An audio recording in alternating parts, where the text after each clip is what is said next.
ছয় দফা দাবিতে বরিশাল শেরেবাংলা মেডিকেল কলেজ হাসপাতালের ইন্টার্ন চিকিৎসকদের অনির্দিষ্টকালের কর্মবিরতি চলছে। চিকিৎসা কার্যক্রম মারাত্মকভাবে ব্যাহত হচ্ছে।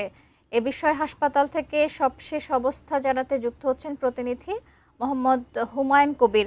হুমায়ুন, আমরা সিলেটের খবরাখবর নিচ্ছিলাম, আপনার মাধ্যমে জানতে চাই যে বরিশালের কি অবস্থা, চিকিৎসা কার্যক্রম ব্যাহত হচ্ছে এই কর্মবিরতির জন্য নতুন কোনো কর্মসূচির ঘোষণা এসেছে কিনা চিকিৎসকদের পক্ষ থেকে একটু জানাবেন।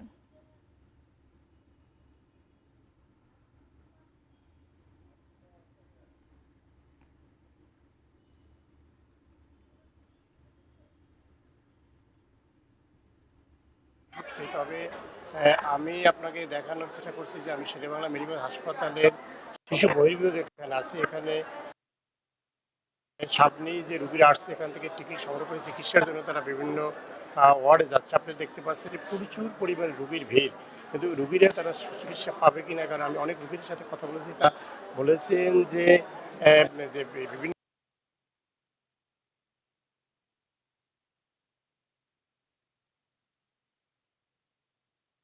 ডাক্তাররা গতকালকেও বিক্ষোভ মিছিল সমাবেশ করেছে। তারা তাদের দাবি আদায়ের লক্ষ্যে তারা বলছে যে ৬ দফা দাবি আদায় নেওয়া পর্যন্ত তারা তাদের আন্দোলন চালিয়ে যাবে।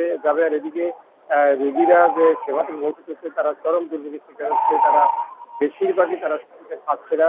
তবে আমি গতকাল থেকে আজকে দেখতে পাচ্ছি যে ইনডোরে বিশেষ করে অন্তঃবিভাগে রোগীর সংখ্যা আগের থেকে কমেছে, কারণ দ্রুত চিকিৎসা ভাবে পাচ্ছে না। এখানে অনেক রোগী হাসপাতাল থেকে চলে গেছে বলে রোগীরাই অভিযোগ করেছে এবং তারা বিভিন্ন জায়গায় চিকিৎসা নিচ্ছে।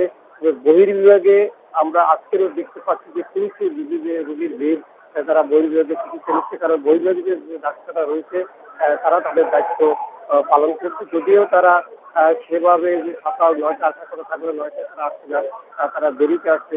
এবং আমি দেখতে পাচ্ছি যে বহির্বিভাগের সাথে প্রচুর রোগীদের ভিড়, তারা লাইন দিয়ে দাঁড়িয়ে আছে চিকিৎসা দেওয়ার জন্য।